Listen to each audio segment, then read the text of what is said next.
Alright lads, how's it going? So in this video, I'm going to be doing this character tier list for Fire Emblem Shadows. And look, listen, nobody come yelling at me in the comments, because I swear this is my opinion, okay? If you disagree, let's discuss in the comments and we'll see if others agree with me or not, okay? Alright then, first one I want to talk about is Zarsha.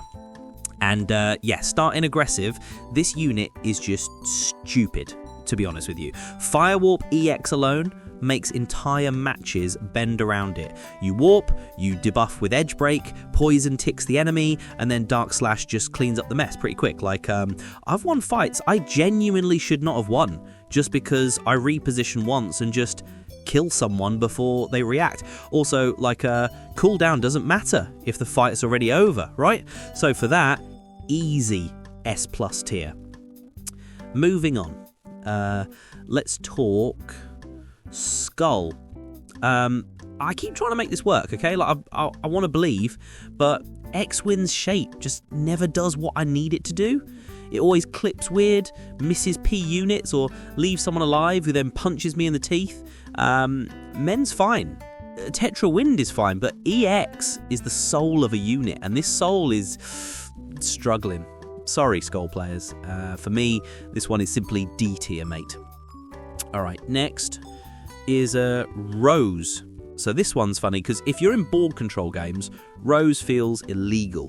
Crossheal EX plus Summon Sustain basically means minions never die, probably. And like, I've seen full stalemates where nobody can break through because Rose just patches everything instantly. Now, against Warp meta, it loses some teeth, but overall, it's still ridiculous value. So I'm going to give it an easy S tier spot. Okay, shifting gears to Tamamo.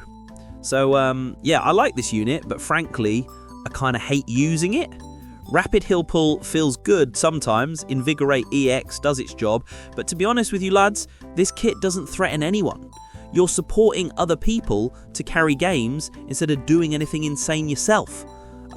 It's fine, it's playable, but it's not winning games solo for you, so B tier for me. Next one, oh boy, Say. Yep, here we go again. Heal Warp EX. Flying movement, dark regen sustain. I don't care what any official tier list says. When you face two good Say players as Shadow, your match is just simply cooked. They reposition non-stop, stabilize fights they should lose, and just assassinate whoever overextends. And like, every lobby with competent players eventually turns into Warp Olympics because of this unit. So I'm simply going to give this an easy S+ tier spot. Okay, let's cool down a bit. So, Karina. I don't see this one much anymore, and there's a reason. Crossedge EX doesn't swing fights enough, Dark Heal can't compete with AoE regen or Warp Heals, and the whole kit, for me personally, just feels outdated. You can make it work, but you're working harder than everyone else for worse results. So for me, it deserves a low C tier, sadly. Okay, next, Gothhold. I actually messed with this one. Armoured units normally feel rough, but Cross Shield EX lets you control space super well. Dark Glance Armour eats Shadow units alive, and you basically become this annoying frontline worm nobody wants to deal with, right? Doesn't assassinate players like Warp units, but in board fight metas, got covered every time. So S tier for sure. Next up is Alberta. And honestly, weirdly underrated sometimes. Staff Cav mobility with L Thunder EX lets you snipe early and rotate faster than most healers, and I feel like Shadow Alberta especially can pop someone much faster than people expect. That said, sustain is limited, and once warp units get rolling, it struggles to keep pace, so solid B tier overall. Now, I got to talk about Hearty. Heal Warp EX, Dark Regen, same oppressive stuff as Say, just without the flying freedom.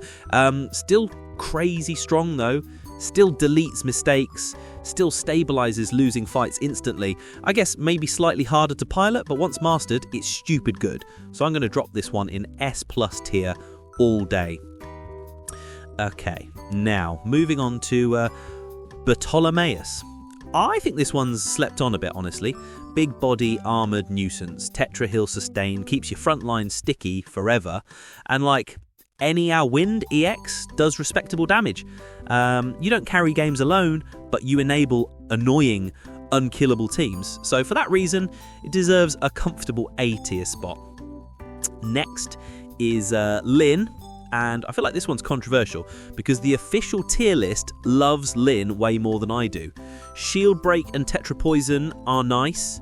Bow Fighters, cool, but Arrow Wind EX never feels doing much for me. It's strong support damage, but it's not helping the way Warp units do. Overall, still good character, just not busted for me. So, high A tier. Alright, next one is Shay, a flying stonecaster with a weird role. Wall EX is amazing defensively in light, but kinda mid in shadow. You can block pushes really well and force awkward engagements for your enemy. Overall, hard to carry with, but always annoying to fight. So, A tier. The next one is Kurt, the honest, balanced sword unit. I feel like the Enya Fire EX is consistent. Tetra Heal, save situations, cross stings, chip damage stacks up nicely. It's never the flashiest unit in a lobby, but also never useless. Just good, dependable gameplay, so deserves a mid-A tier spot. And finally, at last, we've got Dimitri. Mega Cross Thunder EX is absolute chaos when it hits right. Big AoE nukes, shield break setups, heavy pressure windows. I've wiped entire minion boards with proper timing here. But like, he doesn't warp and he doesn't heal himself well, so if you get jumped, you're kind of cooked. But still super strong though, so top A tier pick for me. So yeah, that's kind of the lineup as it stands with real PvP experience and zero theory fluff. If you disagree, I already know you're typing. I'll see you in the comments. Alright, so I'm out for now. Bye.